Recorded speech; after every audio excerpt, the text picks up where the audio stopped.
আমাৰ লগত আগতে ঘটনা এটা হ'ল নহয়। সকলোকে নমস্কাৰ স্বাগতম জনাইছোঁ মই আজি মিনি ব্লগলৈ। আজিও আবেলি সময়ত অলপ ওলাই আহিলোঁ, গৰু আনো বুলি আহিলোঁ। আজি পিছে মোৰ লগত মা আছে, দেখিছে নহয় মা আগত গৈ আছে, মই এনেদৰে গৈ আছোঁ। আগৰ জেগাতে গৰু আছে, তেও ভাবিলোঁ অলপ ভিডিঅ' কৰোঁ বুলি। আমি গৰু নিয়া ঠাই পালোঁহি। দেখিছে নহয় আমাৰ গৰুকেইটা ইফালে আছে। এইকেইদিন সঁচাকৈ বহুত ঠাণ্ডা পৰিছে দেই। ডিচেম্বৰ মাহটো সোমাইছেহে, ঠাণ্ডা এতিয়া যদি ইমান ঠাণ্ডা পিছত কিমান হৈ যাব। মোকতো বহুত ঠাণ্ডা লাগি গৈছে, আবেলি সময়ত ওলাই আহিছোঁ যে এতিয়া। সেই আমাৰ গৰু, এই গৰু পোৱালিটো ৰছী লগাব লাগিব, নহ'লে বহুত পলায়। সেইদিনাখন পলালে, মানে মই যোনদিনাখন যে আপোনালোক ভিডিঅ' কৰি দেখাইছিলোঁ সেইদিনাখন পলাইছিলে। মানুহে বান্ধি ল'ব লাগিব এইটো। তাৰপিছত ইফালে এজনী মাক,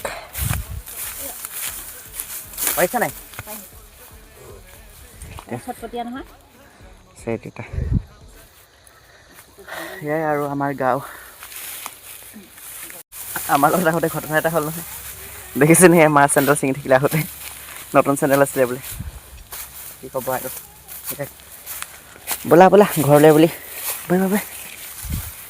আমি এতিয়া ঘৰলৈ গৈ থাকোঁ। দেখিছেনে আপোনালোকে বাগানবোৰত এতিয়া কলম দিছে। আপোনালোকৰ ফালে দিছেনে বাৰু কলম?